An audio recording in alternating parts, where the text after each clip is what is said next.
Magandang araw sa atin lahat.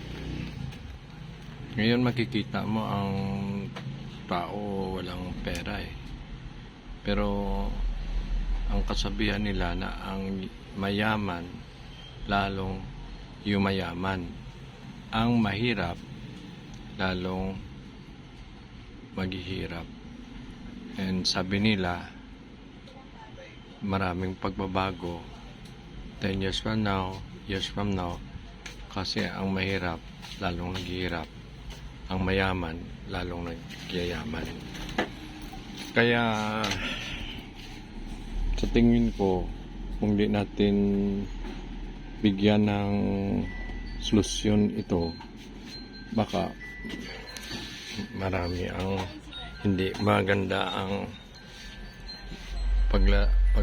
maganda ang paglakad nila sa pamumuhay nila. So iba ang attitude ng mayaman, iba rin yung attitude ng mahirap. Iba rin ang disiplina ng mahirap, iba rin ang disiplina ng mayaman. Yung pag kumakain ang mga mayaman sa mga bawat pamilya nila or sa mga anak nila, iba ang pinag-usapan eh. Yung pag mahirap ka, iba naman yung mental health, iba naman yung pinag-usapan. Buti lang kung marunong mag-motivate yung tatay ng mga mahirap, yun makaahon sila sa kahirapan. So nandyan din yun sa mga aklat na ang mayaman lalong yung mayaman, ang mahirap lalong mahirap. Yung solusyon ano? Kasi ang mayaman pag hindi siya disiplinado, hindi siya gumagawa ng mabuti, nawawala yung power niya eh, nawawala yung yaman niya eh. Kaya naging mahirap siya. Pag ang mahirap, pag pinagbuti niya yung life niya, pag pinag-aralan niya paano magyaman, yun yayaman siya. Kasi maraming mahirap na yumaman eh, from rags to riches. Kita natin sa paligid natin. Kaya hindi ako naniwala na ang mayaman lalong yumayaman, ang mahirap lalong naghihirap sa panahon. Depende yun, diba? So ang paningin ng bawat tao iba-iba. Halimbawa, paningin ko, kasi siyempre gusto ko rin yumaman eh.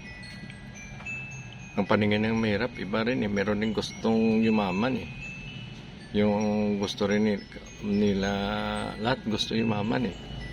Hindi maganda pag mahirap ka eh. Ang question is, are you willing to do the hard work? Are you willing to invest on yourself, to develop yourself para maging mayaman ka? Ang mahirap pag gusto mo mag-dream, hindi ka naman na-action, hindi ka man nag-aral, lasinggiro ka, marami kang bisyo. So ang dream mo, naging dreamer ka lang. Gusto mo lang panaginip ka lang palagi, panaginip. Hindi ka kumikilos. Gusto mo lang lukuhin tao. Mag-inom ka lang nag-inom, maglasing na maglasing. Kaya, iba ang perception mo. Pero, kung positive mindset ka, ganun, siyempre, iba naman. Kasi siyempre, kahit ang mga mayaman, hindi tumutulog eh. Ang pabaya yan, maging mahirap yun. Kasi ganito ang mundo eh. So, ang importante sa lahat, yung mindset mo. Yung mindset mo na hindi ka maging mahirap. Yung mindset mo maging positive. So, kailangan you choose your friends. And you choose even your words, because words are very powerful. Pasabihan mo anak mo, wala tayong magagawa kasi mahirap tayo eh. Wala tayong magagawa kasi mahirap tayo. Kahit sabi mo sa kaibigan, yun, powerful yun, maging mahirap ka. Wala kang energy.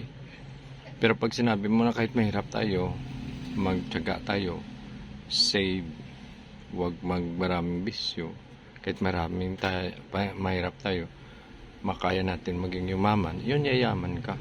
Pero pag sinabi mo na ganito, wala tayong magagawa, mahirap tayo, ganun talaga mangyari sa buhay mo. Yung importante sa lahat, yung environment nyo, yung friends mo. Kasi pag Siyempre, palagi kang punta doon sa mga lugar na maraming loko-loko, maraming lasinggero, maraming patapon, yun, maging patapon ka.